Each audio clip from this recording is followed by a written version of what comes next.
श्राद्धाङ्ग तर्पण छ। यी तीनटा तर्पणहरू प्राय यसको व्याख्या गर्नु पर्दैन होला। नित्य तर्पण भनेको सन्ध्यावन्दन भित्रकै अङ्गका रूपमा नित्य तर्पण गर्नुपर्छ र बाबु जीवित हुने व्यक्तिले पनि चतुर्दश यम पर्यन्त चाहिँ तर्पण गर्नुपर्छ। त्यहाँदेखि उतापट्टि ती पितृहरूलाई चाहिँ तर्पण गर्न हुँदैन। दोस्रो अर्को आयो स्नानाङ्ग तर्पण। घरमा स्नान गर्दाखेरि स्नानाङ्ग तर्पण गर्नु हुँदैन। तीर्थमा गएर स्नान गर्दाखेरि मात्रै स्नानाङ्ग तर्पण गर्नुपर्छ। नित्य तर्पण चाहिँ घरमै गर्ने हो। स्नानाङ्ग तर्पण चाहिँ घरको धारामा नहुँदाखेरि त्यो स्नानाङ्ग तर्पण पर्दैन। तीर्थमा गएर स्नान गर्दाखेरि चाहिँ स्नानाङ्ग तर्पण गर्नुपर्छ। अब अर्को आयो श्राद्धाङ्ग तर्पण। दिउँसो पनि एकजना गुरुले 96 प्रकारका श्राद्ध छन् भनेर भन्नुभएको थियो। त्यो धर्म सिन्धुमा लेखेकै छ 96 वटा श्राद्ध हुन्छन्।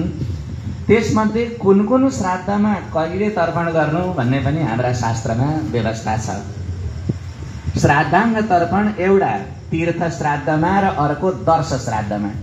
तीर्थ श्राद्ध प्रसिद्ध भएको हुनाले सबैले बुझ्नु भएकै छ। पहिली तर्पण तीर्थ श्राद्धमा श्राद्ध गर्दा सुरुमा तर्पण गर्ने हाम्रा शास्त्रमा छ। अब दर्श श्राद्ध चाहिँ अहिले प्राय नेपालमा लोप भएको छ। कोही कोही हुनुहुन्छ होला गुप्त रूपमा, त मैले थाहा नपाएका व्यक्तिहरू प्रत्येक औँसीका दिन श्राद्ध गर्नुपर्छ। त्यसलाई दर्श श्राद्ध भनेर भनिन्छ। दर्श श्राद्ध गर्दाखेरि पनि सुरुमा तर्पण गरेर अनि श्राद्ध गर्नुपर्छ।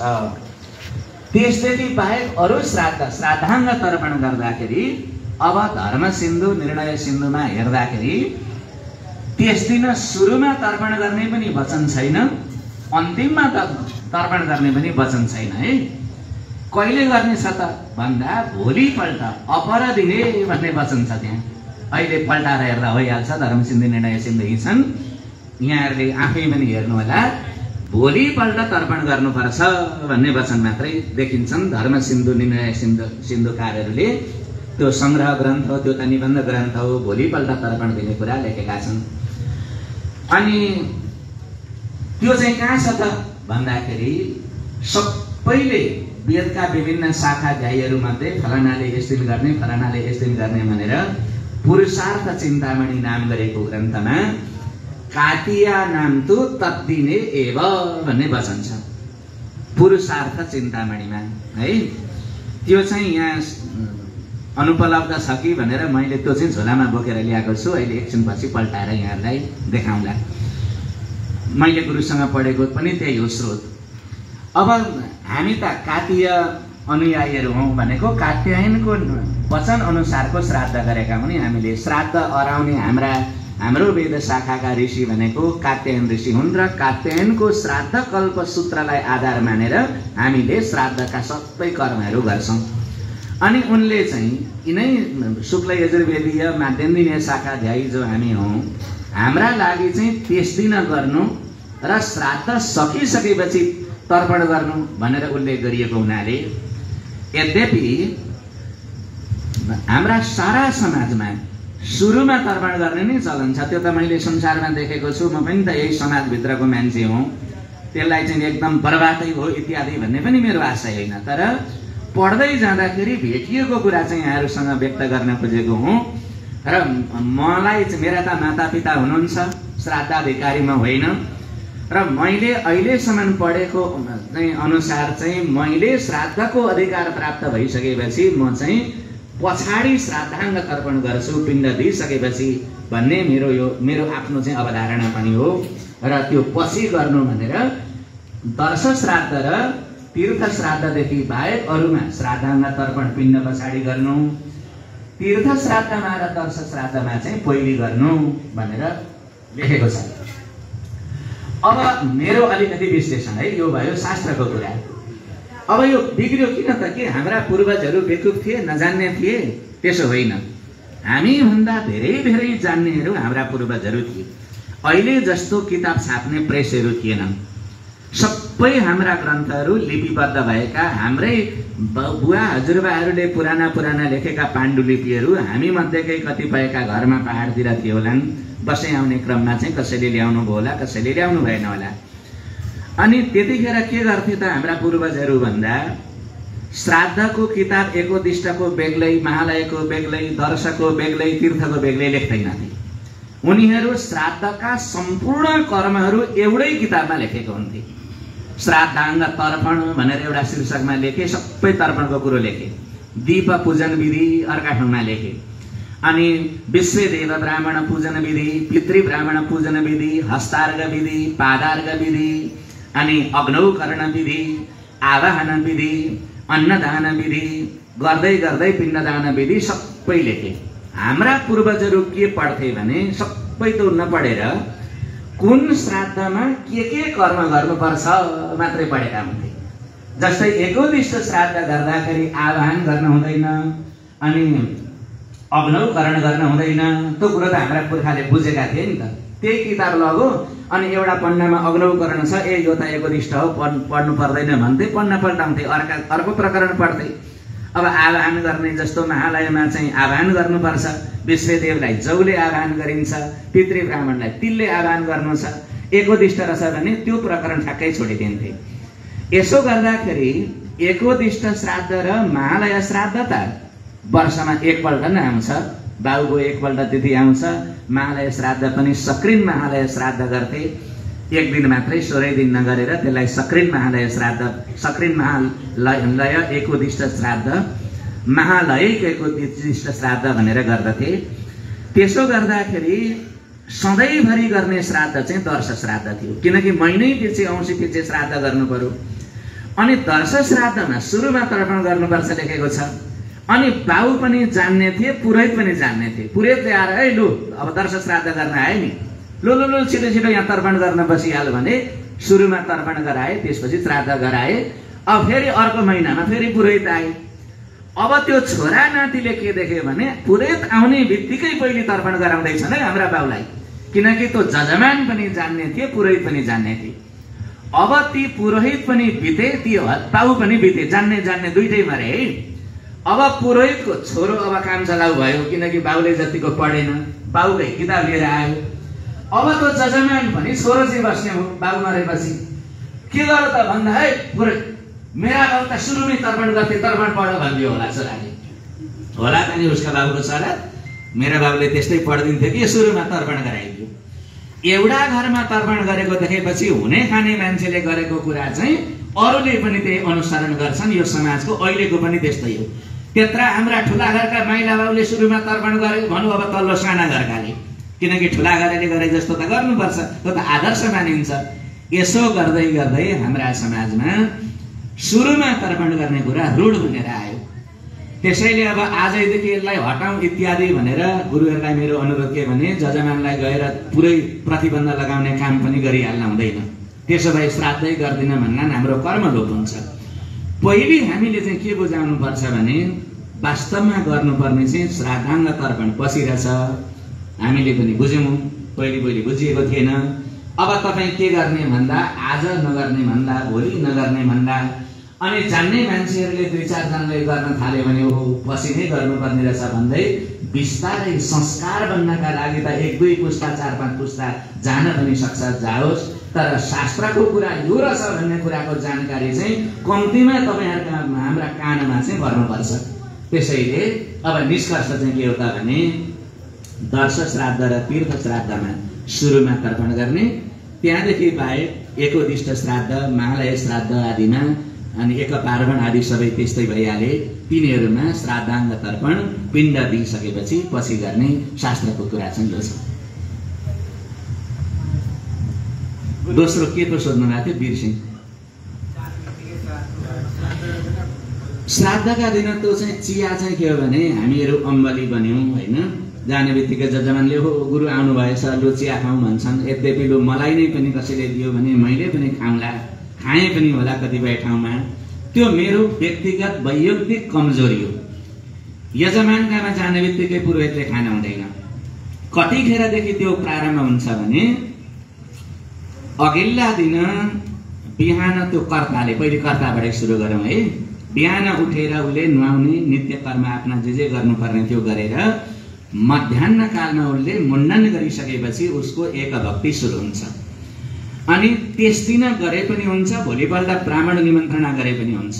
अघिल्ला दिन यदि ब्राह्मण निमन्त्रणा गर्यो भने बेलुका सूर्यास्तपछि गएर उनले पुरोहितलाई निमन्त्रणा गर्नुपर्छ। निमन्त्रणा प्रायित्व गरिसकेपछि त्यो पुरोहितले अब त्यो आफ्ना घरमा ब्रह्मचर्य व्रतको पालना गर्नुपर्छ, भोजन पनि गर्न हुँदैन। त्यसैले त्यो पुरोहितले भोजन गरिसकेपछिको अवस्थामा यजमानले निम्तो गर्नु चाहिँ उपयुक्त हुन्छ, किनकि उसले त अब श्राद्धको निम्तो प्राप्त गर्यो, भोलि भोजन गर्न जानु छ, ब्राह्मण भोजन होइन।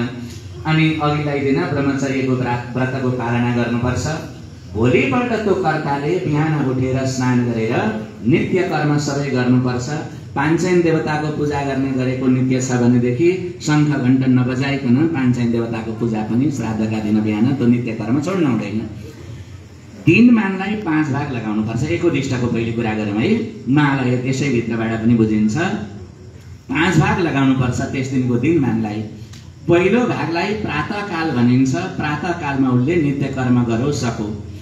दोस्रो भागलाई सङ्गव काल भनेर भनिन्छ, त्यो सङ्गव कालमा पुरोहितले यजमानका घरमा आउनुपर्छ। आइसकेपछि पुरोहितले यजमानलाई स्नान गर्ने आदेश दिनुपर्छ। ब्राह्मणको आदेश लिएर मात्रै उसले श्राद्धाङ्ग स्नान गर्नुपर्छ। अब ब्राह्मण आइसकेपछि गर्नुपर्छ त्यो श्राद्धाङ्ग स्नान। ब्राह्मणलाई खुवाउने कुरा अहिले हुँदैन, त्यो चिया खानु गर्नु भनेको त्यो हाम्रो लोकाचार भयो। तर शास्त्रै अनुसार श्राद्ध गर्दाखेरि ब्राह्मणले चिया दिन पनि हुँदैन, त्यतिखेर खान पनि हुँदैन, ऊ श्राद्ध भोजनका लागि आएको छ। अनि त्यो मान्छे श्राद्धाङ्ग स्नान गरेर आइसकेपछि तेस्रो काल जब सुरु हुन्छ, दिनलाई 5 भाग लगाएको छ नि मध्याह्न काल, मध्याह्नमा अब एकोदिष्ट श्राद्ध चाहिँ उसले प्रारम्भ गर्नुपर्छ। र त्यो श्राद्धको भोजनता त्यो तल बिकिर दान गरिसकेपछि त्यो ब्राह्मण भोजन गराउने बेला आउँछ, हो त्यतिखेर चाहिँ ब्राह्मणलाई भोजन गराउनुपर्छ। त्यतिखेर चाहिँ चिया सिया जे उसले ब्राह्मणले खान्छन् त्यतिखेर। अझै त्यो चिया त हाम्रो शास्त्र अनुसार खाने चिज होइन, त्यो हामी खान्छौँ, त्यो त्यसमा पानी परियो, त्यो बेग्लै पाएको हो। तर त्यो चिया हाम्रा शास्त्र बनाउने बेलामा निर्माण पनि भएको थिएन। हाम्रा ऋषिहरूले खाना हुन्छ पनि लेखेनन्, खाना हुँदैन पनि लेखेनन्। तर सामान्य हाम्रा विवेकले प्रयोग गर्दाखेरि नखानु नै श्रेयस्कर चाहिँ हो। यद्यपि हामी खान्छौँ त्यो बेग्लै पाटो भयो होइन। त्यसैले पहिले खान चाहिँ त्यो उपयुक्त लाग्दैन मलाई चाहिँ। गुरुजी हजुर, जस्तो आमा खस्नु, हजुर, आमा खसेका 8 दिनका दिन छोरा खसे, त्यही आमाकै क्रियापुत्री नै खसे, क्रियापुत्री नै खसे। हजुर। अनि त्यो काम कसरी गर्ने, कसरी सम्पन्न हुनु पर्थ्यो? भयो कस्तो भने 13 दिनका दिन, आमाका 13 दिनका दिन त्यो काम सकियो। अब गर्नु पर्थ्यो के त्यसको चाहिँ म बताउँछु होइन। व्यवहारमा के गरे त्यो त अब सबैतिर आफू अब के न्यु खोज्ने कुरो पनि हुँदैन, कानुन लाग्दैन होइन। कसैले गर्दै गर्दिनँ भन्यो भने पनि त्यसमा लिन दिनु भएन। के भनेको छ भने कहाँ छ भन्नुभयो भने त्यसको चाहिँ स्रोत अहिले नै हेर्न चाहनुहुन्छ भने म देखाउन सक्छु है। 10 दिनभित्र त्यो एउटा व्यक्ति मरेको 10 दिनभित्रमा आमा बाहेक, आमाका लागि चाहिँ बेग्लै नियम छ अहिले भनौँला। बाबु मरेको 10 दिनभित्रमा आमा मरि भने के हुन्छ त्यसको चाहिँ अपवाद बेग्लै कुरा छ। आमादेखि बाहेक अरू जोसुकै व्यक्ति मरे पनि 10 दिनका दिन सूर्यास्त हुनुभन्दा पहिले त्यो ढिकुरो फुटाए पनि हुन्छ, केही फरक पर्दैन। सूर्योदय र सूर्यास्त त्यसलाई हो हामीले हेर्ने। सूर्यास्त भन्दा पहिले अर्को जुठो पर्यो भने त्यो सम्पूर्ण जुठो पहिलो जुठोभित्र अन्तर्भूत हुन्छ। तर त्यो दोस्रो पटक मर्ने व्यक्तिका छोरा बुहारी र पत्नीलाई चाहिँ 10 रात्रि जुठो बाँकी रहन्छ। 3टा व्यक्तिलाई है, त्यो मर्ने व्यक्तिको छोरो अनि बुहारी अनि उसकी श्रीमान मरेको भने श्रीमती पत्नी। अब पहिलो जुठाको क्रियापुत्री जो हो त्यसले अरू जुठा जति परे पनि उसले पार्नु पर्दैन भनिसकेपछि 10 दिनका दिन ढिकुरो फुटाउन कुनै विघ्न बाधा परेन। पहिलो जुठोलाई जुठो परेन रोक्ने हो, जुठो लाग्दैन भनिसकेपछि त ढिकुरो फुटाउन बाधा परेन। ढिकुरो फुटाएका भोलिपल्ट 11औँको काम गर्न विघ्न बाधा छैन। र 11औँको काम गरेका भोलिपल्ट 12 दिनमा सपिण्डी गर्नुपर्छ। सपिण्डी गरेका भोलिपल्ट उत्तर पाथेय श्राद्ध गरेर गृह शुद्धिका लागि अग्निस्थापना हवन गर्नुपर्छ। पहिलो जुठो सकियो। दोस्रो जुठो त्यो क्रियापुत्री नै मरेको छ भने पनि त्यो क्रियापुत्रीको छोरो छ भने छोरोले काम गरिहाल्छ, छोरो छैन भने पनि अर्को भतिजो अथवा बन्धु बान्धव जो भए पनि क्रिया त खाली राख्नु हुँदैन। मुण्डन गरेर त्यो दोस्रो मृत व्यक्तिको पनि खुरुखुरु पहिलो दिनदेखिको काम गर्दै जानुपर्छ। अनि त्यो पहिलो मरेको व्यक्तिको सुत्ताइ सकिए पनि दोस्रोको त बाँकी रहन्छ नि त, चलिरहन्छ। अन्तिम दिन जहिले 13 दिन हुन्छ त्यही दिन शुद्ध शान्ति गर्नुपर्छ। शास्त्रमा बताएको कुरा चाहिँ यो हो। अब गरे के त्यसको उत्तर त मसँग छैन, त्यो गरे भने अब के भन्नु र। दिन र रात गनेर के गनेर भनेर दिन र रात गर्ने कुरा चाहिँ त्यो लेठो छिन्नका लागि गरे होला नि, हाम्रा शास्त्रले मान्दैन। हैन अब त्यहाँ गराउँदै नि दुर्गा गुरु हुनुहुन्थ्यो। हजुर। अब त्यो हुनाले गर्दा त्यो हामी त नजान्ने अज्ञानी भयौँ। त्यो हुनाले गर्दा मैले यो प्रश्न गरेको है। अब हामी अलमलमा पर्यौँ नि त। त्यसो हुँदाखेरि चाहिँ अब तल्ला घरमा त्यस्तो मेरो अनुरोध के हो भने जसले गराउनु भयो उहाँले मैले पढेकोदेखि बाहेक शास्त्र अर्को केही पढेको हुनुहुँदो रहेछ र लेखेकै रहेछ भने चाहिँ मेरो भन्नु केही छैन, म पनि पढौँला। मैले पढेका शास्त्रभित्रमा चाहिँ यो कुरो छैन। अब आमाकै काममा त्यो 8 दिनमा मरेको छोराको काम सके भनेपछि मैले अहिले पढेका सम्मका शास्त्रका आधारमा शास्त्र विरुद्ध भयो। यो जहाँ गए पनि म यही भन्छु। अब आमा मरिन्, यो सकिहाल्यो। आमा मरिन् भने चाहिँ के गर्ने त भन्दा 10 दिनभित्रमा, जस्तै 8 दिनका दिन बाबुको काम गरिराखेका थिए, आमाको मृत्यु भयो। अब के गर्ने, अरूको जुठो चाहिँ 10 दिनका दिनै सबै समाप्त हुन्थ्यो। मातुहु कुर्यातु पक्षिणी भन्ने वचन छ। आमाको जुठो चाहिँ त्यो 10 दिनभित्र पर्यो भने त्यो छोराले 1 पक्षिणी थप गर्नुपर्छ। 1 पक्षिणी थप गर्दा के गर्नुपर्छ भन्दा 10 दिनका दिन, जस्तै 8 दिनका दिन आमा मरिन् है। आमा मरिन् भनेपछि बाउको 10 दिनका दिन ढिकुरो फुटाउने दिन आमाको 3 दिन मात्रै हो। आमाको अर्को ढिकुरो बनाउने 3 दिनसम्मका पिण्ड दिएको छ। बाउको ढिकुरो फुटाउने 10 दिनका दिन। 11 दिनका दिन बाउको 2टा काम मात्रै गर्ने, एउटा आध्यात्मिक गर्ने, अर्को आद्यमासिक गर्ने।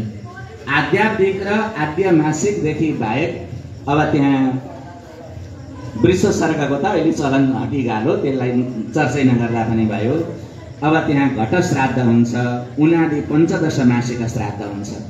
यी 2टा कर्म चाहिँ गर्न हुँदैन। आशोच परेको छ नि त आमाको 1 पक्षिणी आशोचबार भनेपछि त्यो आद्य चाहिँ आशौचेपी कुर्यात भनेको छ। आशौच परे पनि आद्य मासिक र आध्यात्मिक रोक्न हुँदैन।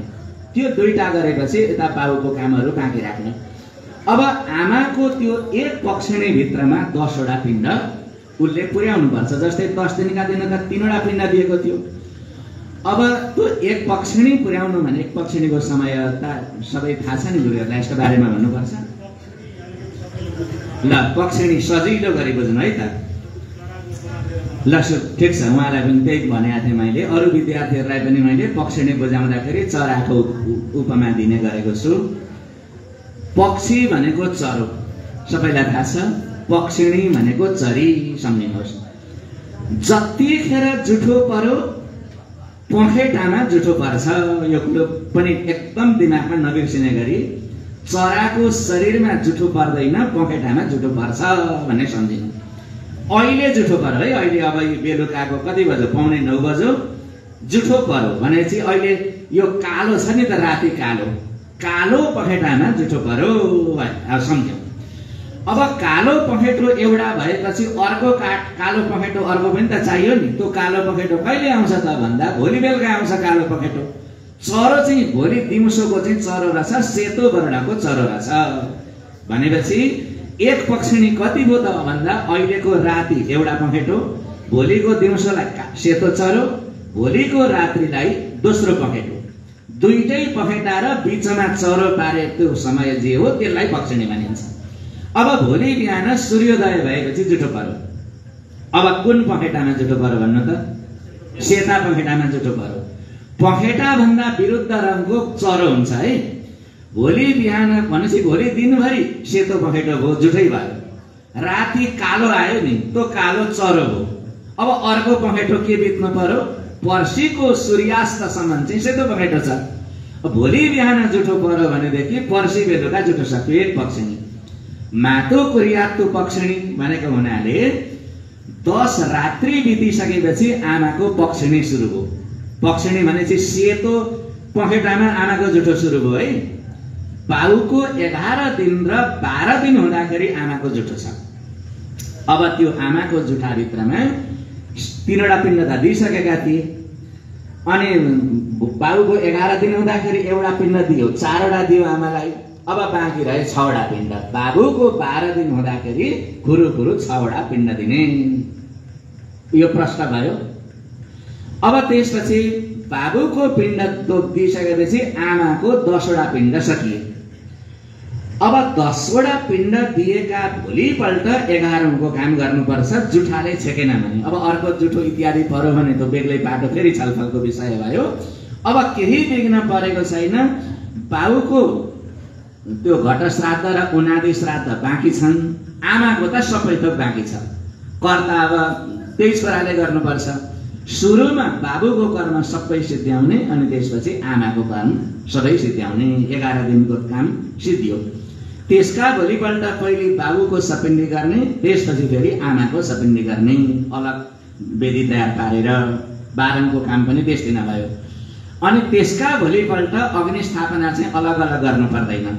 के हो भने त्यो प्रेतत्व मुक्तिपट्टिको कर्म 10 दिनसम्मको कर्म भनेको शरीर बन्नका लागि, 11औँ दिनको कर्म त्यो जाने प्रेतलाई भोजनका लागि, वर्ष दिनसम्मका भोजनका लागि, 12औँ दिनको सपिण्डीकरण कर्म चाहिँ पितृलोकमा पुर्याउनका लागि। यो चाहिँ प्रेत कर्मसँग सम्बन्धित भयो भने हवन गरेको चाहिँ जुठो परेपछि घरलाई पनि जुठो लाग्छ। जुन घरमा मान्छेको मृत्यु हुन्छ त्यो घरलाई पनि जुठो लाग्छ। गृह शुद्धिका लागि अग्नि स्थापना गर्नुपर्छ। जसरी एकादशी अनि नामकरणम कुर्यात् भन्ने वचन छ नि। 11 दिनका दिन नाम राख्नु पो भनिएको छ, त अग्नि स्थापनामा होम गर्नु कहाँ भनिएको छ? त्यो भन्दा प्रश्न आउन सक्छ नि। शास्त्रले त नाम राख भनिएको छ, तपाईँको नाम मात्रै राख्दा हुँदैन भन्दा सुत्केरी परेको घर र मान्छे मरेको घरमा घरलाई पनि जुठो लाग्छ। त्यही भएर त्यो जुन घरमा जुठो पर्यो त्यो घरको सबै ती अन्नहरू पनि जुठैभित्र पर्छन् र त्यो क्रियापुत्रीले समेत आफ्ना घरको खाना हुँदैन। अर्का दाजुभाइहरूले मान सामान लगेको कारण त्यो हो कि त्यहाँ जुठो परेको छ, घर भित्रै नै जुठो छ। त्यो गृह शुद्धिका लागि चाहिँ अग्नि स्थापनाले हवन गर्नुपर्छ। त्यो चाहिँ आमा र बाउको बेग्ला बेग्लै हवन गर्नु पर्दैन। एउटै घर शुद्धि भएको हुनाले अनि हवन गर्ने, अनि अरू गाईदान गर्नेहरूले त ती हवन पछाडि ती छँदैछन्। यसो गर्नुपर्छ। आमाका लागि मात्रै पक्षिणी थप्ने व्यवस्था छ। अरूको चाहिँ त्यो ठुलो मान्छे पहिले मर्यो अनि त्यसैमा अन्तर्भूत हो भन्नु त्यो चाहिँ शास्त्र नबुझेको कुरा हो। र अर्को कुरा पनि सबै गुरुहरूले के बुझ्दिनु होला भने जन्मिएको आधारको जेठो कान्छो मृत्युमा लगाउँदैन। जस्तै पहिले हजुरबा मर्यो, जेठो मान्छे मरे अनि नाति मरिरहेछ त्यो कान्छो भन्ने कुरो त्यस्तो नियम हुँदैन। पहिले नाति मर्यो भने नाति जेठो हो, जो पहिले मर्छ त्यो जेठो हुन्छ बाबा। त्यो हजुरबाले चाहिँ नातिको काम गर्नु पर्यो भनेदेखि त्यो नातिलाई पितृ देवतै मान्नुपर्छ, ढोग्नुपर्छ उसले त्यो पिण्डमा। भनिसकेपछि त त्यो नाति चाहिँ मेरो कान्छो भन्ने नियम लाग्यो भने नि त जो पहिले मरेर जान्छ त्यो जेठो भइहाल्छ। त्यसैले लौकिक चलनको जेठो कान्छो हाम्रा मृत्यु संस्कारमा लागु हुँदैन। यो पनि गुरुहरूले सम्झिदिनु होला। लु गर्नु गुरु। ए जस्तै क्रिया गर्ने व्यक्ति नै मर्छ। हो हो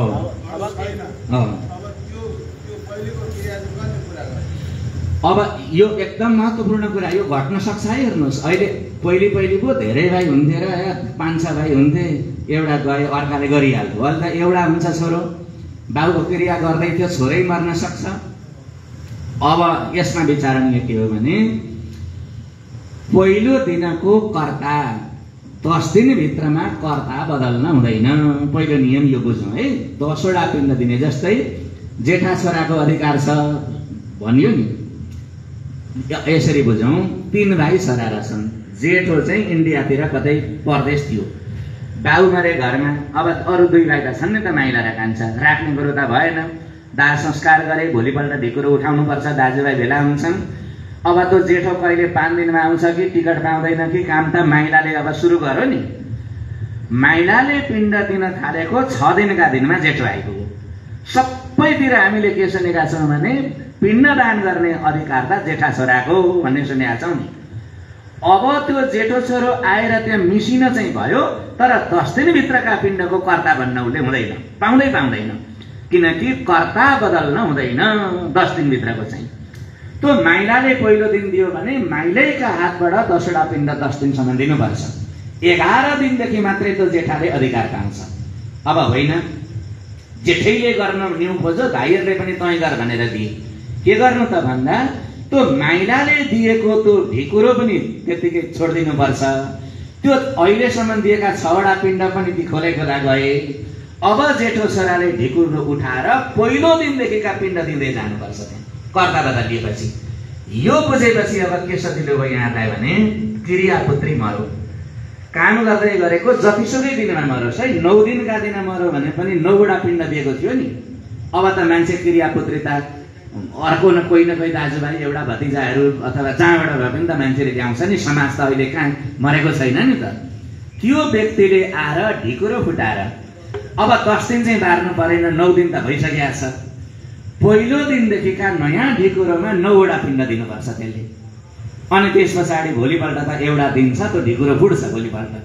अब त्यो अर्को क्रियापुत्री मरेको छ, त्यो क्रियापुत्रीको अर्को कर्ता बस्नुपर्छ र त्यो क्रियापुत्री मरेका मान्छेको पहिलो दिनदेखि फेरि 13 दिनमा लगेर सपिण्डी गर्नुपर्छ। क्रियापुत्रीको पनि लहरै त्यो पहिलेको चाहिँ अब जुन दिन मरो त्यसै दिनदेखिलाई हिसाब गरेर अनि कर्म गर्दै लगेर सपिण्डी कर्महरू आफ्नो आफ्नै 13 दिनमा सक्नुपर्छ। जो कर्ता नयाँ कर्ता बन्यो, क्रियापुत्री मर्यो, उसको छोरो कर्ता भयो, त्यही कर्ताले त्यो हिजो हजुरआमाको पिण्डदान गर्ने उसको छोरो छ भनेदेखि गर्न पाउँछ त, गर्न त पायो कि, तर त्यो बाउले दिएका बाहेक गर्न चाहिँ पाएन।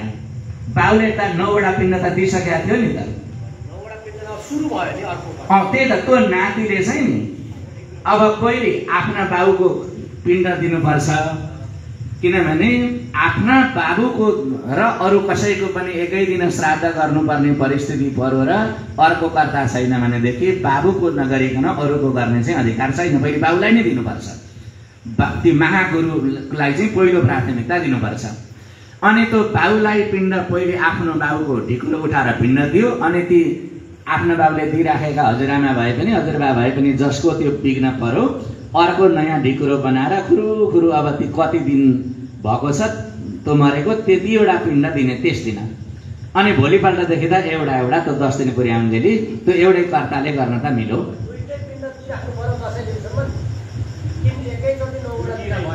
होइन, एकैचोटि 9वटा दिनु पर्यो नि। 9 दिन भएको छ नि त। सुन्नु के हो भने क नाम गरेको मान्छेले क्रिया गर्दै थियो आमाको, त्यो क को छोरो ख रहेछ। अब त्यो क मरो है, आमाको पिण्ड 8 दिनका दिनमा 8वटा पिण्ड चाहिँ दिइसकेको थियो। अब क नाम गरेको मान्छे मरो, अब खले मुण्डन गर्नु पर्यो नि। खले के गर्छ त भन्दा आफ्ना त्यो बाउलाई चाहिँ क का नाममा चाहिँ एउटै पिण्ड दियो, 1 दिनका दिन 2 दिनका दिन 2टा पिण्ड दियो भने अब त्यो दिँदै गरेकी आमाको त 8 दिनका दिनसम्मका 8वटा पिण्ड दिएका ती सबै खेर गए। त्यो त्यतिकै डिलिट भयो भन्ने सम्झ्यौँ। अर्को ढिकुरो बनाउँदाखेरि त 9 दिन पुग्यो नि त। त्यो 9 दिनका दिन खुरु 9वटा पिण्ड दिने। अनि त्यसका भोलिपल्ट त एउटा मात्रै, जम्मा 10वटा पिण्ड दिनुपर्छ नि त। एउटा मात्रै पिण्ड दिने अनि तिनको ढिकुरो फुटाउने। ढिकुरो फुटाएका भोलिपल्ट आध्यात्मिक र आद्यमासिक गर्ने, अरू काम सबै बाँकी राख्ने फेरि। अनि यता आफ्ना बाउको काम सबै खुरु गर्दै लगेर 10 दिनका दिन ढिकुरो फुटाउने, 11 दिनका दिन बाउको काम गर्ने, अनि त्यो उतापट्टि बाँकी रहेको कर्म गर्ने, अनि 12औं दिनका दिन आफ्ना बाउको सपिण्डी गर्ने, अनि त्यो बाँकी रहेको सपिण्डी गर्ने। त्यसका भोलिपल्ट अग्निस्थापना गर्ने, शुद्ध शान्ति छुटिने। ए भनौँ न गुरु। हो, अब उसको छोरो क्रिया गर्दै थियो, अब उही मर्छ। अब उसको छोरो छ, अब उसका छोराले आफ्ना बाबुको त ढिकुरो आफ्ना समयले उठायो।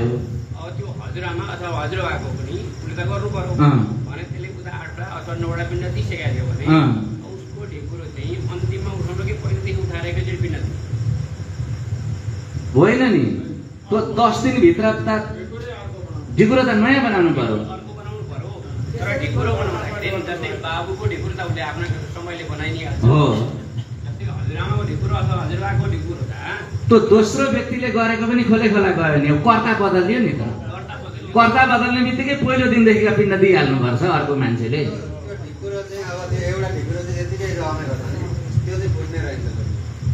फुट्छ नि ढिकुरो कसरी फुट्दैन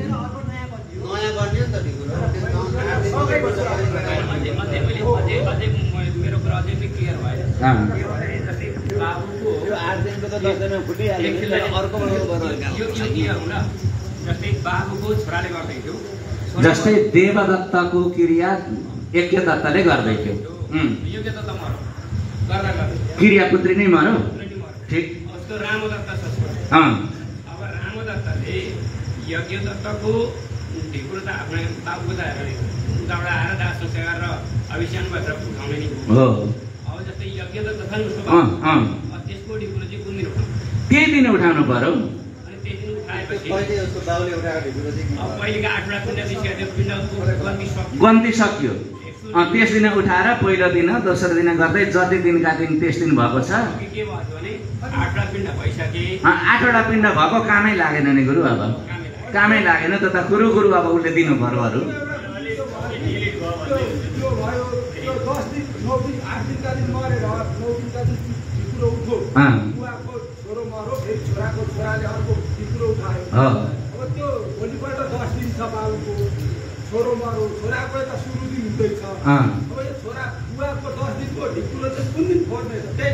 बाबुको जुन दिन 10 दिन हुन्छ नि 9 दिनका दिन पनि त त्यस्तो पर्न सक्छ नि 9 दिनका दिन त आफ्ना बाबुको मलामी गइहाल्यो नि त अब के गर्ने त भने त्यस दिन त भ्याएन नि 10 दिनका दिन एउटा ढिकुरो बनाउने गुरु 10वटा पिण्ड दिने फुटाइदिने त्यसै दिन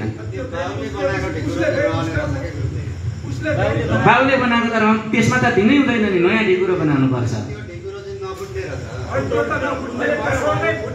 उसले त्यो ढिकुरो फुटाउनु पर्छ र अर्को बनाउँछ नि त हो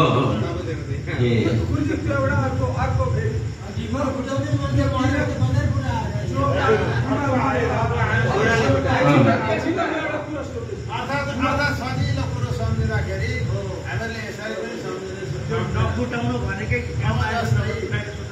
जस्तै कसैका पेटमा गर्भ आयो होइन अब त्यो जन्मिने थियो 10 दिनका दिन 9 महिना पुरा भएर 10 महिना लाग्दाखेरि जन्मिने थियो अब 9 महिनामै गर्भपतन भयो त्यो सक्यो मर्यो भएन त जन्मियो गर्भपतन भयो सक्यो अब गर्भपतन भएपछि त त्यो छोरो जन्माउन त फेरि प्रयास गर्नु पर्यो नि गरेको परेन त त्यो छोरो जन्माउन त फेरि प्रयास गर्नु पर्यो अब फेरि प्रयास गर्दाखेरि त उसलाई त्यही 9 महिना लाग्यो फेरि अब सुरुदेखि गरेर 9 महिनामा जन्माउनु पर्यो अनि जन्माएपछि न अनि त्यो छोरो हो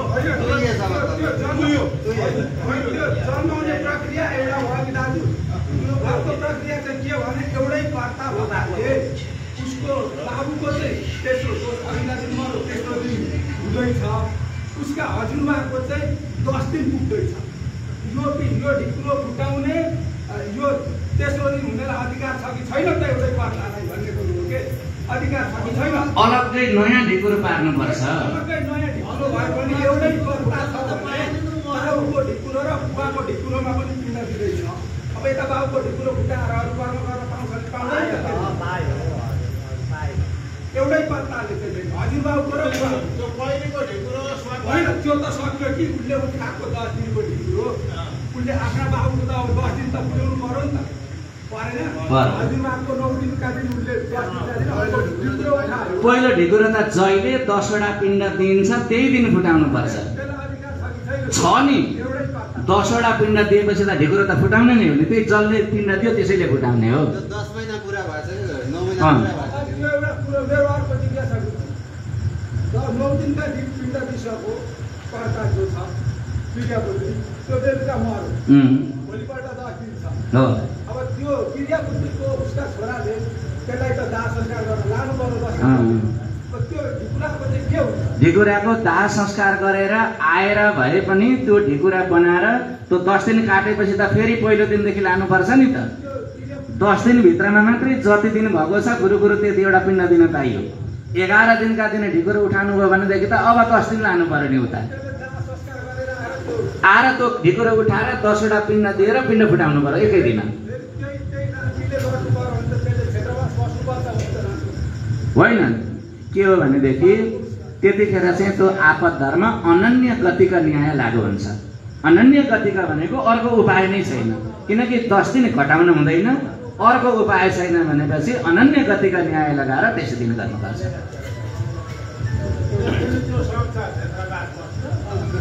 यता हजुरबाको पिण्ड दिन्छ, क्षेत्रवास पनि त्यही दिन बस्छ, बाउको चाहिँ भोलिपल्टदेखि गर्छ।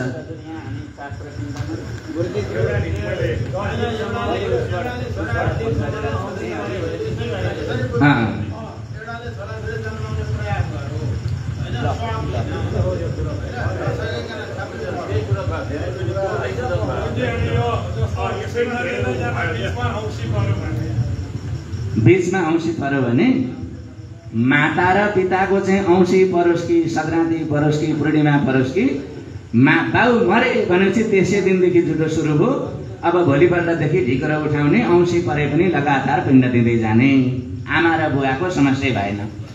आमा र बाउदेखि बाहेक जोसुकै मरोस्, काका बडा बाउ भाउजू काकी हजुरबा जसको पनि क्रियाता गर्नुपर्छ नि हो, जोसुकै मरोस् औँसीका दिन कति दिन हुन्छ हिसाब गर्ने। 10 दिन हुन्छ। औँसी भन्दा यता धेर दिन छ कि उता धेर दिन छ त्यो हेर्ने। पहिले बराबरी छ भने के गर्नु भन्ने प्रश्न एकछिनपछि गर्नु है। पहिलो शर्त के हेर्नु पर्यो, 10 दिन मध्ये यता धेर पर्छ कि उता धेर पर्छ भन्ने। यतापट्टि धेर पर्ने रहेछ भने जस्तै 6 दिन चाहिँ एका दिन औँसी पर्यो, अब के गर्ने, औँसीका दिनसम्ममा त 6 वटा पिण्ड त लहरै दिएकै छ नि। अब कतिवटा बाँकी रहे, 4 वटा बाँकी रहे। अब 7औं दिनको पनि दिने, 8औं दिनको पनि दिने, 9 दिनको पनि दिने, 10 दिनको पनि दिने, ढिकुरो पनि फुटाउने। 10 वटा पिण्ड दिएपछि त्यो ढिकुरो फुटाउनु पर्छ। तर दाजुभाइलाई पनि जुठो सकिँदैन, त्यो आफूलाई त्यो जो कर्ता हो त्यसले पनि त्यो 10 दिनका दिन मुण्डन गर्ने काम गर्न हुँदैन, किनकि 10 दिनकै दिन मात्रै मुण्डन गर्नुपर्छ। त्यो औँसी कटाउनु हुँदैन र पिण्ड दियो ढिकुरो फुटायो। दाजुभाइले गाउँ खाने ओर्ने पनि हुँदैन। अब भोलिपल्ट 7औं दिन छ नि, औँसीका भोलिपल्ट 7औं दिन मध्याह्नकालमा नुहाउने, अलिनो भात पकाउँछ खान्छ। 8औं दिन पनि मध्याह्नमा नुहाउँछ, भात पकाउँछ खान्छ। 9 दिन पनि कामै केही गर्नु परेन। अब 10 दिनका दिन नुहाइसकेपछि चाहिँ उसले मुण्डन गर्नु पर्यो। दाजुभाइले पनि आउने, गाउँ खाने ओर्ने काम सबैले गर्नु पर्यो। त्यो 10 दिन चाहिँ जुठोसँग सम्बन्धित कुरा चाहिँ घट्ने बढ्ने हुँदैन, मात्रै पिण्डको काम चाहिँ उसले औँसीमा सक्यो। अब औँसी भन्दा पछाडि, औँसी भन्दा पहिले 4 दिन हुने भयो, 4 दिनका दिन औँसी पर्यो, 5 दिनदेखि चाहिँ उतापट्टि 6 दिन रह्यो। अब के गर्ने त भन्दा मुण्डन गर्छ उसले, मध्याह्न कालमा अलिनो खान्छ, बस्छ। अनि औँसीका भोलिपल्ट प्रतिपदाका दिन ढिकुरो उठाउँछ। अनि त्यस दिन 6 दिन भएको छ होइन त, 5 दिन भयो क्या, जतिसुकै दिन होस् त्यति एउटा पिण्ड दिने प्रतिपदाका दिन। अनि भोलिपल्टदेखि त एक एकवटा दिएर जुन दिन 10 दिन पुग्छ त्यस दिन ढिकुरो फुटाउने। अब पाउनु बराबरी पर्यो भने के गर्ने, यता नि 5 दिन उता नि 5 दिन पर्यो भने के गर्ने, यो प्रश्न चाहिँ चाहिन्छ कि चाहिँदैन? हो, चाहियो भनेदेखि त्यस्तो अवस्थामा मुख्य काललाई व्यतिक्रम गर्न हुँदैन। मुख्य काल भनेको के हो त भन्दा मान्छे मर्ने बित्तिकै अब ढिकुरोको काम सुरु भयो, त मुख्य काल हो नि त। त्यो क्षेत्रोपवास बस्नेता त्यो मुख्य काललाई पिण्ड दिन अधिकार प्राप्त गर्नका लागि क्षेत्रोपवास बसेको। अब उसले पहिले नै 5 दिनका दिनमा 10 वटा पिण्ड दिनुपर्छ औँसीका दिन, उता राख्नु हुँदैन। किनभने त्यो क्रियापुत्री नै मर्न बेर्ना हुँदैन नि, जति 10 वटा पिण्ड त बर्बाद भयो नि, त्यो औँसीभित्र दिएको भए हुन्थ्यो भन्ने हेतुले होला मुख्य कालभित्र नै पहिले 5 दिनभित्रमा दिएर औँसीका दिन 10 वटा पिण्ड दिने। अनि 10 दिन त फेरि पुर्याउनै पर्यो।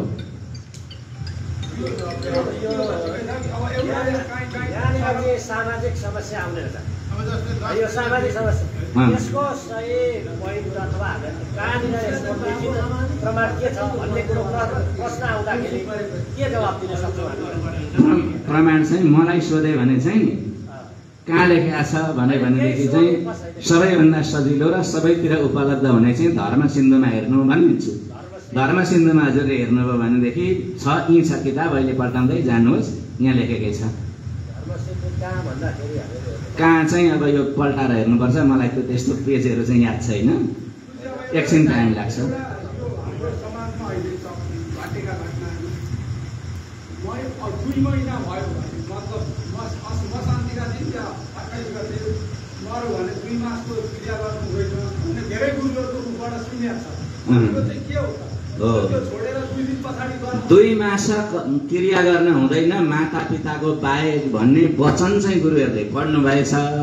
तर त्यो मास शब्दले के लिएको, सौर मासको मास कि चान्द्र मासको मास भन्ने चाहिँ बुझ्नु भएन छ गुरुहरूले।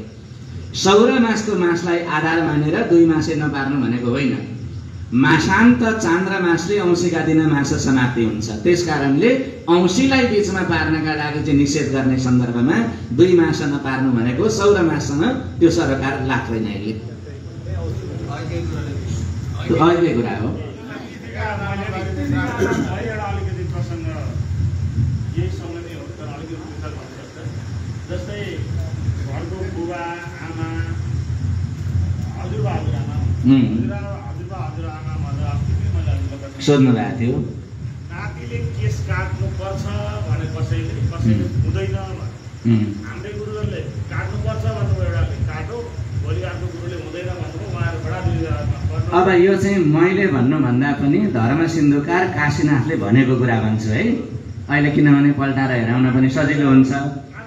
चलन के हो त्योसँग त म भन्न उत्तर दिन सक्दिनँ, अर्का गाउँमा अर्को चलन होला। लेखेको चाहिँ के छ भने माता पिता जीवित हुने व्यक्तिले बिना निमित्तमा मुण्डन गर्न निषेध गरेको छ। निमित्त भनेको चाहिँ जस्तै उपाकर्म आयो, उपाकर्म माता मुण्डन गर्नु पर्यो।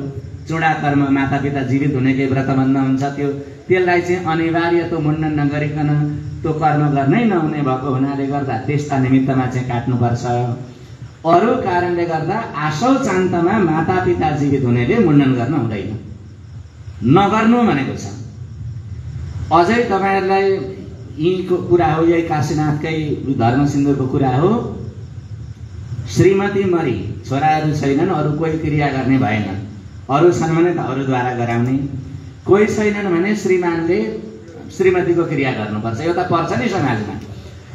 पत्नीको क्रिया गर्दाखेरि श्रीमानले मुण्डन गर्न हुँदैन। यो चाहिँ अहिले यहीँ हेर्नुहोस् है गुरुहरू, यो चाहिँ अचम्मको कुरा गरिस् भन्नुहुन्छ होला, कपाल नकाटी कसरी क्रिया गर्छस् भन्नुहुन्छ होला। यहाँ लेखेको कुरा भनेको हो, यहाँ छ। व्यवहारमा त अब त्यो अब परेकै छैन होला कसैलाई, परे पनि कुनैले गर टटेर भन्नुपर्छ। हेर्नुहोस्, शास्त्र भनेको त शास्त्रै हो नि त बाबा। हामीलाई देख्न अनौठो लाग्छ बेग्लै कुरा हो, तर यहाँ चाहिँ लेखेको छ। अनि अर्को कुरा, त्यो मुण्डन गर्दाखेरि आफूभन्दा ठुला मान्छे मर्दाखेरि चाहिँ सानाले मुण्डन गर्नुपर्छ। साना मान्छे मरे भने आसौ चान्तमा ठुला मान्छेले मुण्डन गर्न निषेध छ है। यो चाहिँ अहिले छोराको क्रिया बाबुले गर्न चाहिँ कोही नै नहुँदाखेरि अनन्य गतिका न्यायले मात्रै गर्न मिल्छ, तर अरू मान्छे हुँदाहुँदै गर्न हुँदैन, निषेध छ छोराको क्रिया गर्न। छोराको श्राद्ध गर्न हुन्छ कि हुँदैन बाबु? होइन, श्राद्ध पनि हुँदैन नि, श्राद्ध गर्न पनि हुँदैन। तर अनन्य गतिका न्याय, अर्को कोही नै छैन त्यो वंशमै, त्यो बाहेक भने क्रियालोप चाहिँ गर्न हुँदैन, त्यस अवस्थामा हुन्छ।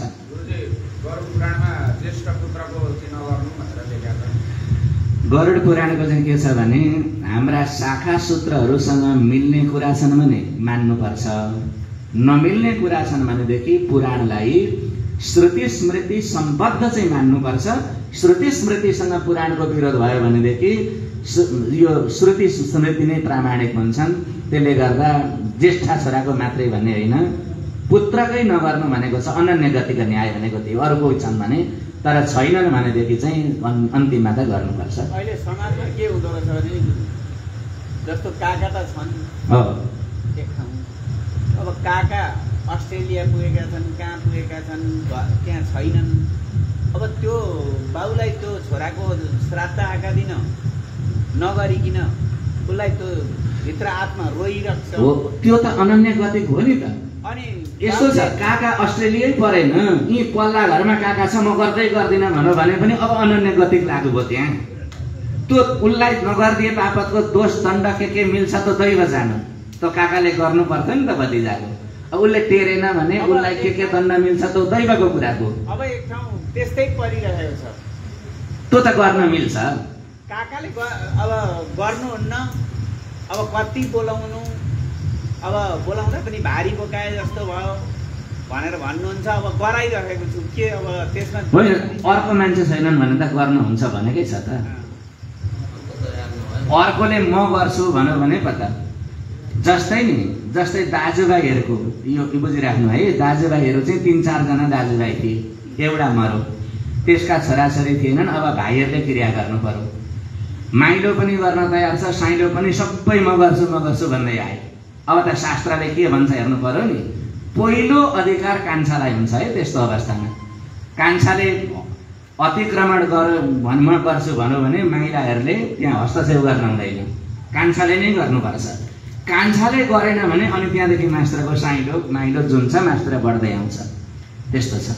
अनि अर्को कुरा गुरु, जस्तो यहाँ मैले अस्ति नै सुनेको थिएँ एक ठाउँ कतै गुरुहरू 4-5 जना भेला भएका बेला यो इलाममा स्टुडियो साथ हुनुहुन्थ्यो अरे, अनि नजिकै एकजना काफ्ले गुरु हुनुहुन्थ्यो अरे, बुवाहरूलाई थाहा छ होला, मैले सुनेको मात्रै हो। कसैलाई एकजना पुलिसलाई प्रहरीलाई पठाउनु भयो अरे, भोलि मेरो बुवाको स्टुडियो साथको भोलि बुवाको श्राद्ध छ अरे, तपाईँ गइदिनु अरे भन्दाखेरि उहाँले भन्नुभयो अरे तेरो श्राद्ध हो कि तेरो बुवाको श्राद्ध हो कि स्टुडियो साहेबको बुवाको श्राद्ध हो भन्दाखेरि स्टुडियो साहेबको बुवाको श्राद्ध। त्यसो भए ऊ आयो भने जान्छु, नत्र भने जान्न, तेरो बुवाको श्राद्ध हो भने आउँछु, नत्र भने आउँदिनँ भन्नुभयो अरे गुरुजीले। पछि स्टुडियो साहेब ओहो भुल भएछ भनेर आफै जानुभयो अरे गुरुजीसँग, गुरुजीलाई निमन्त्रणा गर्न। अनि भोलिपल्ट गइसकेपछि श्राद्ध गर्नु ओर्नुभयो, सबै थोक सिधा मजाले राख्नुभयो, थबक्कन पोको श्राद्ध सकेपछि थबक्कन पोको पारेर लगेर नदीमा विसर्जन गर्नुभयो अरे। अनि गुरुजी त हेरेको हुनुभयो अरे, त्यो अब चामल अलिक धेरै राख्नु भएको थियो होला सिडिओकोमा आएको श्राद्ध गर्न।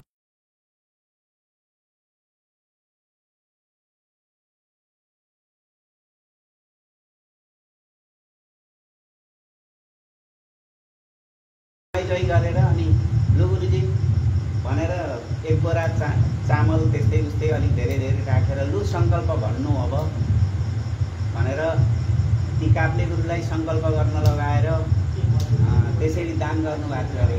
अब मैले अधिकार प्राप्त छैन, बुवा आमा हुनुहुन्छ, म अभाग्य छु, तर मैले श्राद्ध गर्दा मैले त्यो कुरा सुनिसकेपछि मैले श्राद्ध गर्दा चाहिँ म अब भोलि पर्सि म जब अधिकारी हुन्छु त्यति गर्दाखेरि अवस्था त्यस्तो भयो भने मलाई चाहिँ त्यो खालको श्राद्ध गर्न मन लागिरहेछ, पाउँछु कि पाउँदिनँ के हो?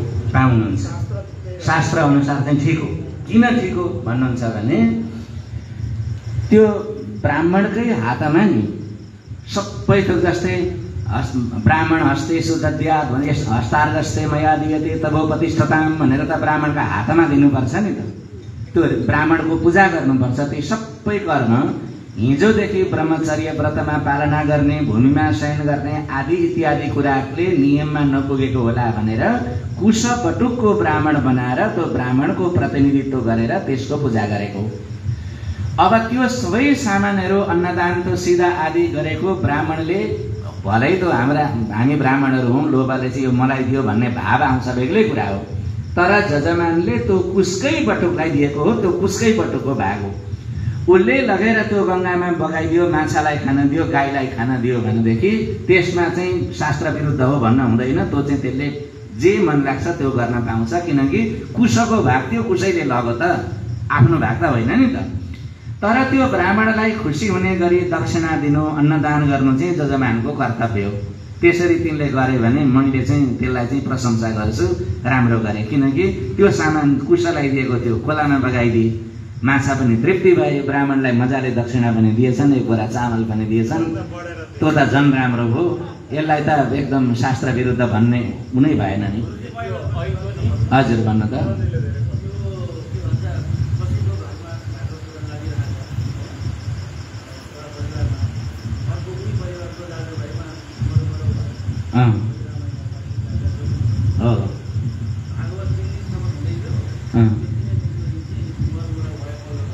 दाजुभाइकामा हो।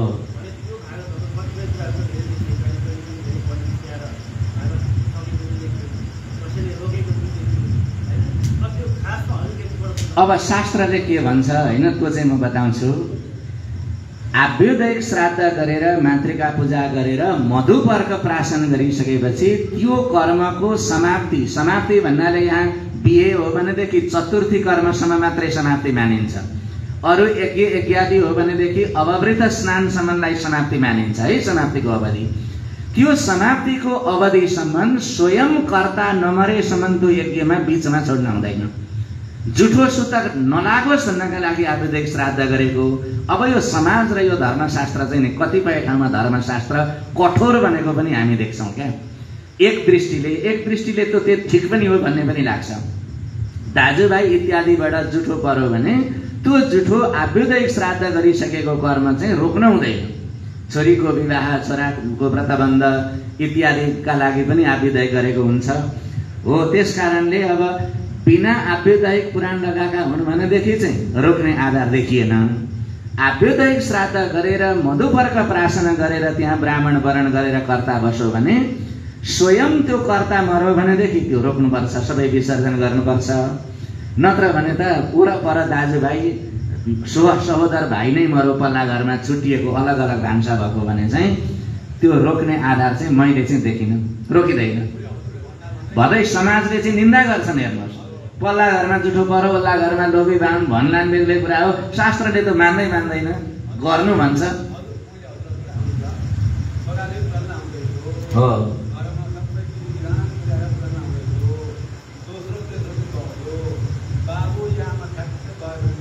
त्यो त कर्ता क्रियापुत्री भन्नु पर्यो, तुरन्तै रोकेको नि। त्यसमा के गर्नुपर्छ भने नि जतिखेर प्राण गयो, प्राण जाने बित्तिकै तिनीहरूले त्यो यज्ञ छुन हुँदैन। वरण भएको ब्राह्मणले तत्तत देवताहरूलाई विसर्जन गर्दै हाल्नुपर्छ। किनकि अब कर्ता जो मुण्डन गरेर आभ्युदय गरेर बसेको थियो उसैले बाबु मरेपछि त क्रिया गर्नु पर्यो। ब्राह्मणले सबै कर्म विसर्जन गर्नुपर्छ र आगौँको वर्ष दिनको काम सकेपछि फेरि पहिलो दिनदेखि त्यो कर्म दोहोऱ्याउनुपर्छ, जतिसुकै दिन पुगेको होस्। हो, त्यो त गर्नुपर्छ। किनकि उसले आभ्युदय गरेको छ नि त, त्यो त वर्ष दिनसम्म जुठाले रोको। यो अघिको सानोको 10 सगात र ठुलोले गर्दाखेरि कपाल नकाट्ने कुरा हजुरले पुस्तकबाट होइन, श्रीमतीको श्रीमानले मात्रै नि फेरि यो पुस्तकबाट के भन्ने भन्दैछ क्रियापुत्रीमा अर्कोमा चाहिँ उसमा आशौ चान्तमा मण्डनमा भनेको है हो। त्यसको बारेमा यहाँ सुन्न, यहाँ सबैजना हिरिराख्नु भएको छ कि अघि देख्न आफ्नो कि अर्को प्रश्न आएर त्यसमा चाहिँ म यहाँको वचन देखाइदिन्छु नि त है। यहाँ लाइभमा सबैजना हेर्नुहुँदैछ। ल एकछिन अरू छलफल गर्दै गर्नु, मलाई एकछिन समय लाग्छ। फेरि त कस्तो भने मैले आफूले पढ्ने गरेको किताबमा चाहिँ यहाँनिर छ भने थाहा हुन्छ कि नयाँ किताबमा चाहिँ हो। होइन, हेर्नेहरूलाई त्यहाँ के भनिदिनु होला भने धर्म सिन्धुमा मुण्डनको प्रकरण छ, त्यो मुण्डनका प्रकरणमा हेर्नु होला, त्यो देखेको छ भनिदिनु न। धर्म सिन्धुमा छ। समाजमा चलेको विकृति हो कि राम्रो पक्ष हो एउटा कुरा थोरै राख्न चाहे। हजुर, जस्तै कुनै घरमा मृत्यु भयो, किन बाबु मर्नुभयो, त्यो छोरालाई वर्ष दिनसम्म जुठो लाग्यो, ठिक। तर त्यो घरको नाति भाइ काका भतिजा वरिपरि सबैले 1 वर्षसम्म टिको पनि नलाउने पनि के पनि नगर्ने ज्वाइँ छोरी समेतले त्यो गर्ने प्रक्रिया एउटा सबैमा विद्यमान छ। अहिले त झन् बोलाउने गफ छ। यो चाहिँ कस्तो हो भनेदेखि नि सबै थोक गर्न चाहिँ हुन्छ। जस्तै काका मरेका छन्, बडाबाबु मरेका छन्, ससुरा मरेका छन् भनेर राम्रा लुगा लाउन पनि भयो, भोज भतेरमा जान पनि भयो, नक्कल पार्न, सबै टिकटक बनाउन भयो। के चाहिँ भएन त भन्दा दसैँमा टिको लाउन चाहिँ हाम्रामा यो बर्बाद छ है भनेर त्यो चाहिँ के गरेको त भने त्यो त नित्य कर्म हो हाम्रो दसैँ भनेको नि। आशौ चले नरोकेसम्म त्यो मान्ने गरेको दसैँ देवी पूजा गर्ने त्यो प्रसाद लगाउने गरेन भने चाहिँ त्यो नित्य कर्म नगरे बापतको दोष लाग्छ। हाम्रा शास्त्रले त्यो पार्नु भन्दैन। अर्थ चाहिँ नगर्नु नि त, त्यस्तो चाहिँ त्यो जस्तै माया लागेर चाहिँ नगरेको भन्छन् एकछिनका लागि। कता दाजुभाइ त्यसरी खसिया छ, माया लाग्छ। त्यसो भए 3 वर्षपछि चाहिँ त्यो मरेका दाजुको माया लाग्दैन त? जिन्दगीभरि माया लाग्नु पर्ने हो कि होइन त? 1 वर्ष त माया लागेर टिको लाएन अरे। आगो चाहिँ अब मलाई मरेको माया लाग्दैन भन्ने त्यति कठोर हृदय हुन्छ र मान्छेको? 50 वर्षपछि पनि त माया लाग्ला, त्यो वर्ष चाहिँ टिको लाउने नलाउने त? त्यसैले छोरा बुहारी र पत्नीलाई 1 वर्ष आशोच लाग्छ, अनि पत्नी मरेकी रहेछन् भने श्रीमानलाई 3 महिना आशोच लाग्छ। सहोदर दाजुभाइ र पुत्रको 45 दिन आशोच लाग्छ। अनि त्यहाँदेखि बाहेकको त अरूको त त्यो वर्ष दिनसम्म बार्ने कुरा त खोइ शास्त्रमा छैन, तर यो समाजमा चाहिँ त्यही छ। अहिले बडाबाउ खसे टिको नलाउने भन्छन्, त्यो 6 महिना काटिसकेको हुन्छ। 45 दिनभित्र हो भने त फेरि हुँदैन नि।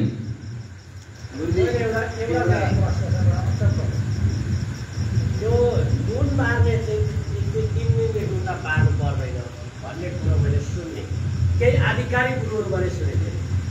नुनको चाहिँ कुरा के छ भने नि, अनि गहुँ खाने 10 दिनका दिन होइन, गहुँ पनि 10 दिनका दिन खाइँदैन, गहुँ खाने दिन 10 दिन होइन भन्ने कुरो पनि त्यहीबाट सुन्न आएको होइन। अब होइन, उहाँका कुरामा यो दोस्रो कुरामा चाहिँ अलिकति सत्यता छ है। 10 दिनका दिन त्यो क्रियापुत्रीको मुण्डन गर्ने चाहिँ व्यवस्था छ। दाजुभाइ जति सबैलाई चाहिँ दशरात्रिको जुठोको व्यवस्था छ हाम्रा शास्त्रमा। मुण्डन गर्ने र गहुँ खाने जनै फेर्ने कुरा चाहिँ आशौचान्तमा गर्नु भनेको छ। त्यसकारणले 11 दिनका दिनमा चाहिँ जनै फेर्ने मुण्डन गर्ने काम गर्नुपर्ने। यो 10 दिनका दिन चाहिँ यो कसरी प्रचलन छलो, यसमा चाहिँ म आफै पनि अल्मलिएको छु। म यहाँभन्दा बढ्दा केही भन्न सक्दिनँ, किनभने मेरा परिवारमा पनि त्यस्तो हुँदाखेरि सबै दाजुभाइ 10 दिनका दिन भेला हौँ भन्छन्। त्यहाँ भेला नहुँदाखेरि दाजुभाइबाट अलग हुन पनि सकिँदैन। आशौचान्त दशरात्रि लाग्छ भनेर पनि भनेको छ। र म आफू व्यक्ति चाहिँ के गर्छु भने 10 दिनका दिन जाने, भेला पनि हुने, अनि जनै चाहिँ अब त्यहाँ दाजुभाइहरूले देख्ने गरी फेरि पनि भोलिपल्ट 11 दिनका दिन मैले चाहिँ जनै फेर्ने गरेको छु। किनभने आशौचान्तमा यज्ञोपवीत धारण बदल्नुपर्छ। 10 रात्रि आशौ चाहिँ लाग्छ, जुठै लाग्छ भनेर भनेको छ। र त्यो 11 दिनका दिन गर्नु चाहिँ शास्त्रसँग अलिक नजिक हो भन्ने लाग्छ। किन 10 दिनमा चाहिँ यो सबै भेला हुने, गहुँ खाने आदि गरे, यसका बारेमा चाहिँ म आफू पनि प्रश्न भएको छैन। मैले जति प्रश्न भएको छु यति कुरा यहाँलाई जाहेर गरेँ। अब आयो नुनको कुरा। नुनको कुरा यो धर्म सिन्धुमा छैन है। निर्णय सिन्धुमा क्षार पदार्थ लवणादि चाहिँ कति बार्नु त भन्दा त्रिरात्रम द्वादश रात्रम वा भन्ने वचन छ। सम्झिनुहुन्छ नि यसलाई? त्रिरात्रम द्वादश रात्रम वा। ऋषिहरूले बोलेको कुरा चाहिँ नि जे बोले त्यो अक्षरश पालना गर्नुपर्छ। एक वचन पनि खेर जान हुँदैन। भनेपछि त्रिरात्रम पनि त्यो नियमै रहेछ, द्वादश रात्रम पनि नियम रहेछ। अब ककलले के गर्ने भन्दा त्यसका व्याख्याताहरूले के भने पुत्र, पुत्रवधू र पत्नीलाई चाहिँ द्वादश रात्रम 12 रात्रिसम्म नुन बार्नुपर्छ। त्यहाँदेखि इतर जति सपिण्डी दाजुभाइहरू छन् तिनीहरूका लागि त्रिरात्रम भनेर त्यसको व्याख्या गरिएको छ। त्यसकारणले गर्दा नुन खाए भन्दैमा जुठो सकियो भन्ने होइन, फेरि जुठो जुठै रहन्छ। त्यो जुठो चाहिँ दाजुभाइ जतिलाई चाहिँ 3 रात बारिसकेपछि नुन खान त्यो वचनले चाहिँ छुट दिएको त्यो अर्थ लाग्छ। पत्नी, पुत्र र पुत्रवधू यति 3 जनालाई चाहिँ द्वादश रात्रि 13 दिनका दिन, द्वादश रात्रि बितेपछि त 13 दिनका दिन मात्रै नुन गुलु। अरूलाई चाहिँ त्रिरात्र, किनभने त्रिरात्रम द्वादश रात्रममा भनिसकेपछि दशरात्रम त भनेको छैन। त्रिरात्र पछाडि 4 दिनका दिन नुन खाने त्यो शास्त्रमा वचन भेटियो। हजुर क्षेत्रोपवास बसेर भोलिपल्टैबाट दुवैका पिण्डदान 10 दिनसम्म गरेर एकै दिन ढिकुर उठाउनु मिल्दैन गुरुदेव, 9 दिन भएको भए। त्यो 10 दिनका भित्रको त गुरुजी यो पिण्ड उहाँले सोध्नु भएको रहेछ। 10 दिनभित्रको जुठोको पिण्ड चाहिँ फेरि त्यो 11औं दिन पुर्याउन हुँदैन। किन पुर्याउन हुँदैन भन्दा यसलाई अलिकति प्रश्न बुझौँ है। 10वटा पिण्ड किन दिएको पहिले यहाँबाट सुरु गरौँ। 10वटा पिण्ड दिने भनेको शरीर बन्नका लागि 10वटा पिण्ड दिने। त्यो चाहिँ कस्ता मान्छेले दिएको पिण्डले शरीर बन्छ भन्दा जसको शरीरमा जुठो छ, जुठोकै हातबाट दियो भने मात्रै त्यो शरीरमा भनौँ त्यो पिण्ड प्राप्त हुन्छ, त्यसको शरीर बन्छ भन्ने त्यो वचन छ। अघि के भनियो, एउटाको 10 दिनभित्रमा अर्को जुठो पर्यो भनेदेखि पहिल्यै जुठोमा त्यो सकिन्छ भन्ने वचन हामीले सुन्यौँ नि। अर्काको त जुठो लाग्दैन भनेपछि पहिलो मान्छे मरेको 10 दिनभित्रमा त त्यो अरूको जुठो त लाग्दैन नि त त्यसलाई। अब जुठै भित्रमा 10वटा पिण्ड नदिने हो भनेदेखि उसको शरीर बन्दैन। त्यस कारणले त्यो 10 दिन अतिक्रमण भइदियो भने चाहिँ पहिलो दिनदेखि उठाएर 11 दिनदेखि गर्नु पर्यो भने चाहिँ पहिलो दिनदेखि केही लगातारै गर्नु पर्यो। नत्र भनेदेखि त यो शास्त्र अनुसार त्यहाँ थालेका दिनदेखि 10 दिन पुर्याउने चाहिँ 10 दिनभित्रमा थालेको कुरा चाहिँ 10 दिन घटाएर अरू पिण्ड दिन हुँदैन। 10 दिनका दिन त्यो चाहिँ 10वटा पिण्ड समाप्त गरेकै हुनुपर्छ। मैले बुझेको निष्कर्ष चाहिँ यही छ गुरुदेव।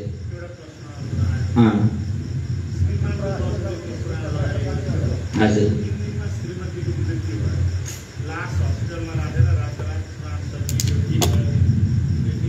त्यो त 16 जना बेठिक भयो नि। कसरी बेठिक भयो भने श्रीमानको वर्ष दिनको काम सकेर पुराण लगाउँदै थिए भनेपछि त पुराण लगाउने कर्ता त छोरो छ नि त। अब श्रीमती मरिन् भनेको जसले पुराण लगाउँदै थियो त्यसैकी आमा मरेपछि त त्यो पुराण लाउनै भएन नि, त्यो त विसर्जन गरिहाल्नु पर्यो नि। त्यो त छोड्नु पर्यो नि।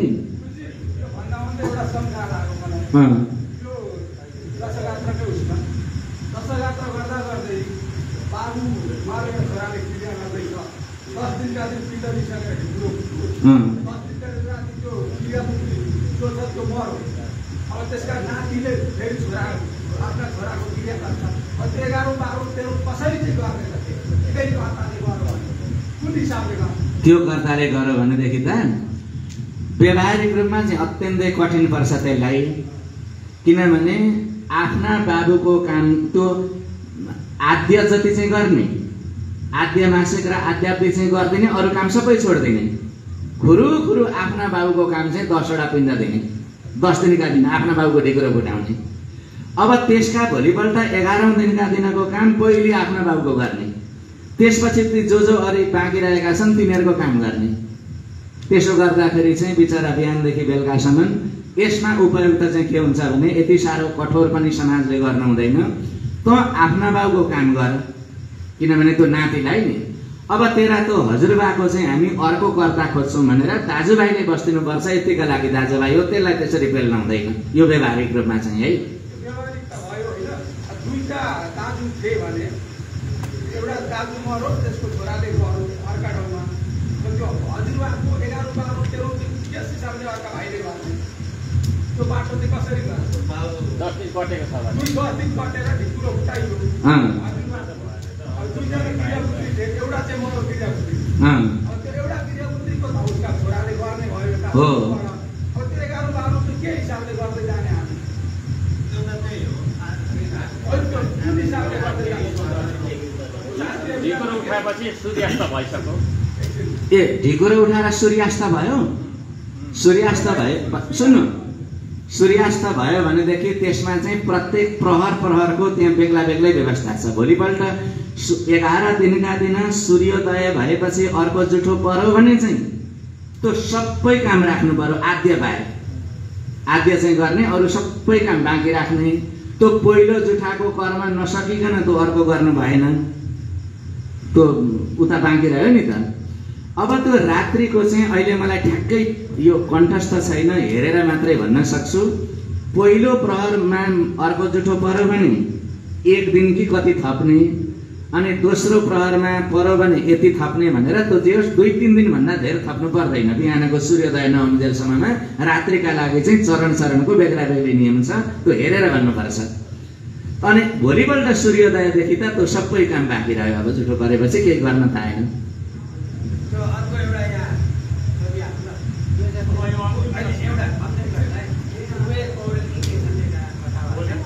उहाँले के भन्नु भने बाबुआमा मरेर 13 दिनपछि सेता कपडा लाउने काहीँ प्रमाण छैन, लाउने कामै छैन, किन लगाएको भनेर कुरामा आयो।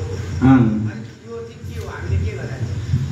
यस्तो छ, सेता कपडा भन्ने नै शब्द त सायद नहोला, तर 1 वर्षभित्रमा सात्विक भोजन गर्नु, सात्विक वस्त्र लगाउनु, सात्विक आहार विहार गर्नु भन्ने चाहिँ वचन छन्।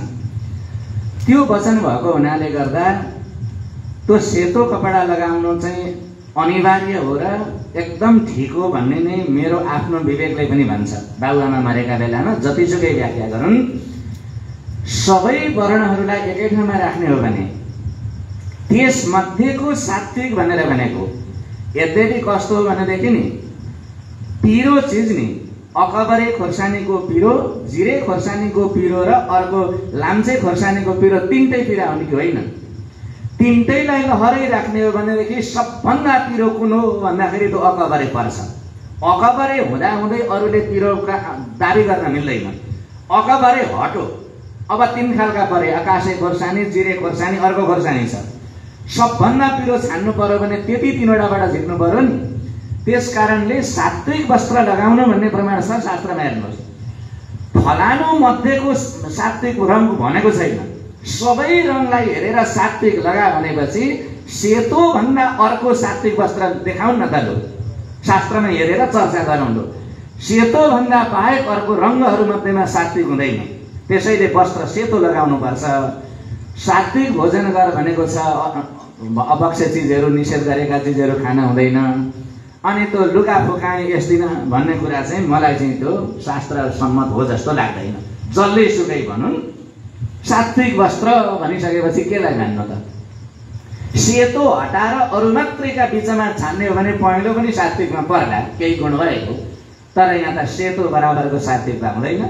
त्यसैले त्यो त छ गुरु, यसैलाई मान्नुपर्छ। एउटा सामान्य क्वेसन के छ विचारमा, अहिले हाम्रो प्रचलनमा के आयो भने यो दशहरा ठुलो उठाएपछि गुरुहरूले कतिपयले पुष्पको प्रयोग नगरौँ, औँठी नबनाउँ, औँठी नलाउँ, सङ्कल्प गर्छ त्यतिखेर पुष्पको 5 समात्ने कि 10 समात्ने। र त्यो धेरै गुरुहरूले मैले देखेको छु ठाउँ ठाउँमा प्रत्येक दिन ऋषि अलग अलग बनाएर अलग फेर्नुहुन्छ। त्यो हुन्छ कि हुँदैन, शास्त्रमा के छ? यही धर्म सिन्धुमा अहिले हेर्नु होला, के को व्यत्यय हुन हुँदैन भन्ने कुरा छ है। कर्ताले पहिलो दिन जे भोजन गर्यो 10 दिनसम्म त्यो भोजन त्यही गर्नुपर्छ भनेको। पहिलो दिन चामलको भात खायो भनेदेखि भोलिपल्ट चाहिँ आज चाहिँ म फलार मात्रै गर्छु भन्नु उसले हुँदैन। एकै गाँस खाओस् तर चामलै पकेको हुनुपर्छ। पहिलो दिन चाहिँ जौको पिठाको पिण्ड दियो, खिर सकिएन, गाईको दुध भेटिएन, भोलिपल्ट चाहिँ लैनो गाई ल्याएँ अब खिरको पिण्ड दिन्छु त हुँदैन। पहिलो दिन जौको दिएको छ भने 10 दिनसम्म त्यो जौको पिण्ड जौकै दिनुपर्छ। पहिलो दिन जुन ब्राह्मणलाई पूजा गरेको छ त्यो ढिकुराको काममा 10 दिनसम्म त्यो ब्राह्मण बदल्न हुँदैन। बदल्नु पर्यो भने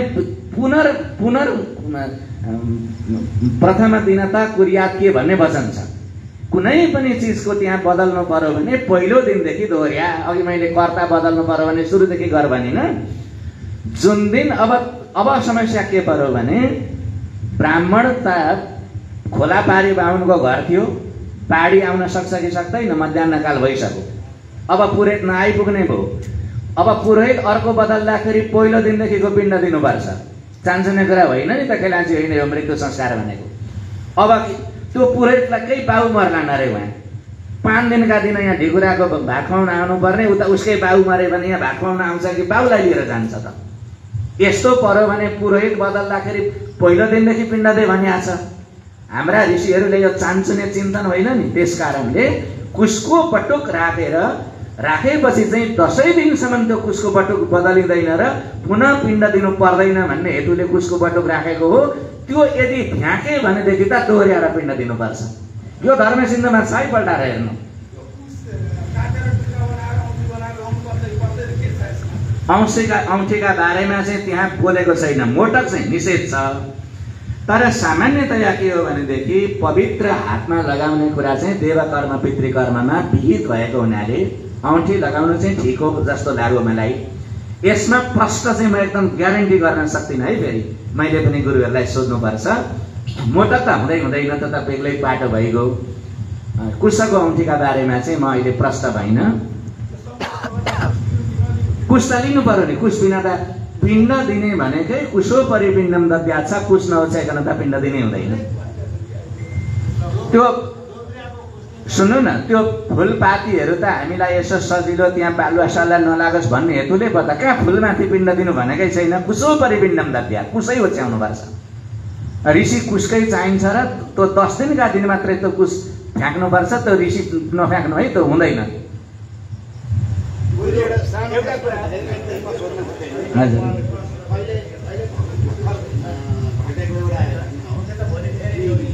बिहे नगरेकी छोरीको क्रिया गर्नु पर्दाखेरि सुरुदेखि अन्तिमसम्म अथवा 10 दिनसम्म भिकुरो हुन्छ हुँदैन, अथवा त्यो पछि पिण्ड दिएको थियो। अघि आयो है कुरो। अब यो अघि के भने 10वटा पिण्ड जुठो भित्र दिनुपर्छ भन्ने यो मूल मन्त्र पहिले बुझौँ। बिहे नगरेकी छोरी मान्छेको र व्रतबन्ध नगरेको छोराको 3 दिन मात्र जुठो लाग्छ। यो त सबैलाई थाहा छ, 3 दिनभन्दा बढ्दा जुठो छैन। त्यस कारणले 10वटा पिण्ड चाहिँ 3 दिनभित्रै दिनुपर्छ। ढिकुरो उठाउन हुँदैन। 3 दिनभित्र 10वटा पिण्ड दिने पनि क्रम छ। त्यसका 2टा क्रम छन्। दोस्रो चाहिँ अहिले म फ्याट्टै भन्न सक्दिनँ, पहिलो चाहिँ भन्छु। पहिलो दिन 3वटा, दोस्रो दिन 4वटा, तेस्रो दिन 3वटा। भनौँ 2 र 3 दिन बिचमा 4 सम्झिनु। अर्को पनि नियम छ, त्यो चाहिँ हेर्नुपर्छ। फेरि पहिलो दिन यति, दोस्रो दिन यति सङ्ख्या तोकिएको छ। पहिलो दिन त अब दाह संस्कार गर्दा गर्दै भ्याइदिएन। अब के गर्ने? पहिलो दिन दाह संस्कार चाहिँ भयो, क्षेत्रोपवास पनि त्यसै दिन बस्न पनि सक्यो नि त, बिहानै प्राण गएको रहेछ भने। अब दोस्रो दिन पिण्ड दिनु पर्यो भने पहिलो दिनका 3वटा र दोस्रो दिनका 4वटा गरी 7वटा पिण्ड दिने। अब 3टा पिण्ड बाँकी रहे। तेस्रो दिनका दिन भुइँमा गोबरले लिपेर कुश ओछ्याएर पिण्ड दिने हो, ढिकुरो उठ्दैन। 3 दिनका दिनमा 10वटा पिण्ड दिइसक्ने।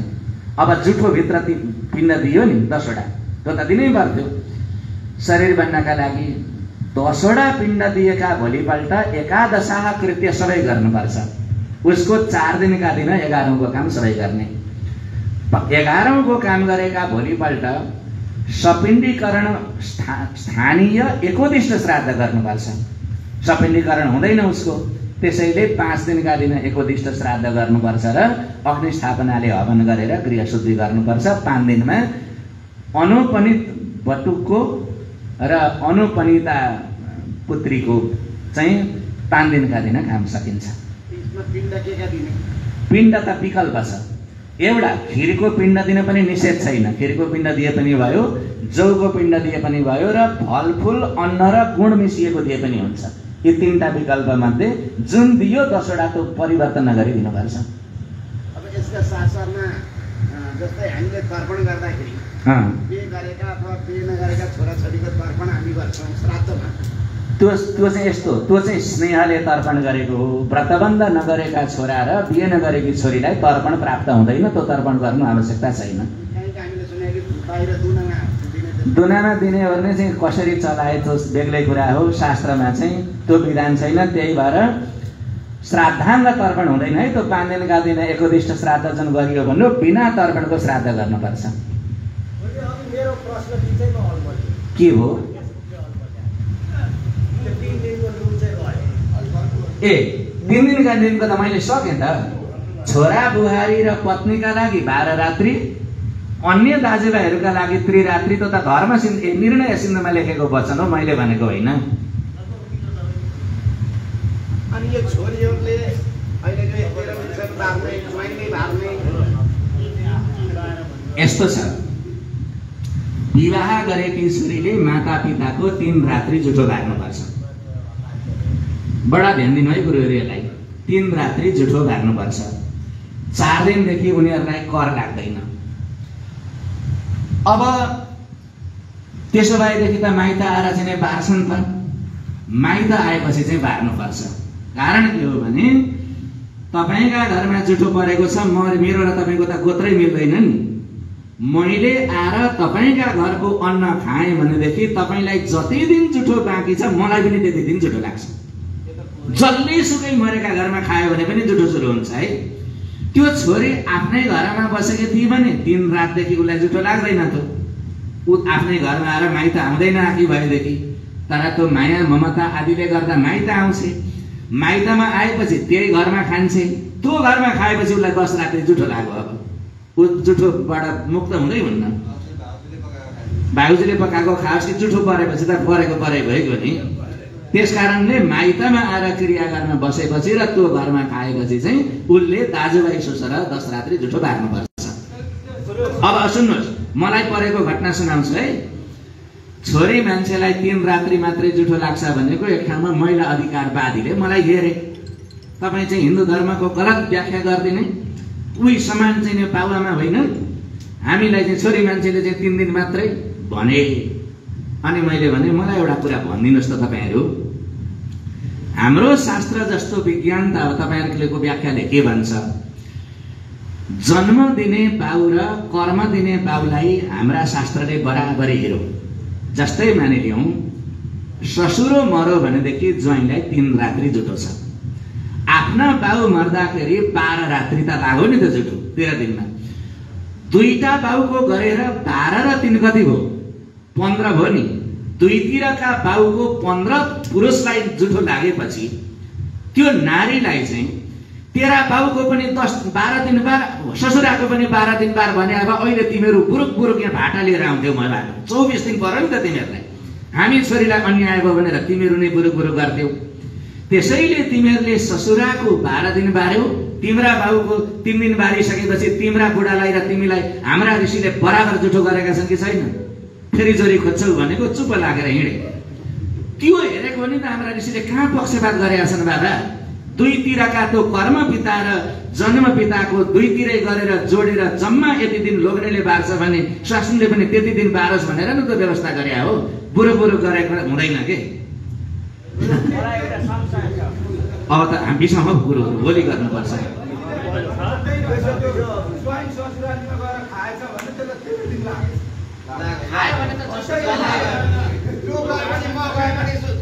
उपस्थित सम्पूर्ण महानुभावहरू, आज हामी बिहानैदेखि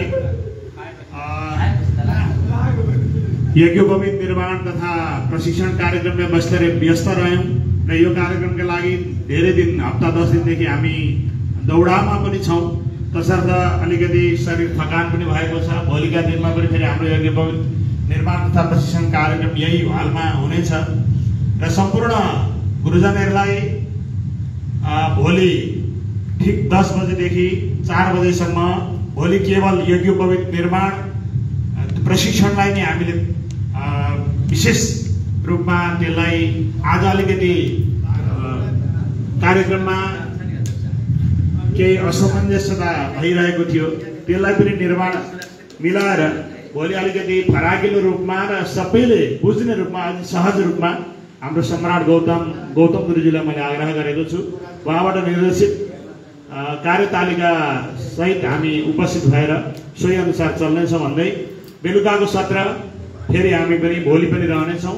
तसर्थ आज लाभ लिन छुट्नुभएका र आज जिज्ञासा राख्न छुट्नुभएका केही छन् हजुरहरूका, भोलि सकिन्छ भने अलिक अगाडि नै आधी घन्टा अगाडि नै 7 बजेसम्म आउने प्रयास गरौँ।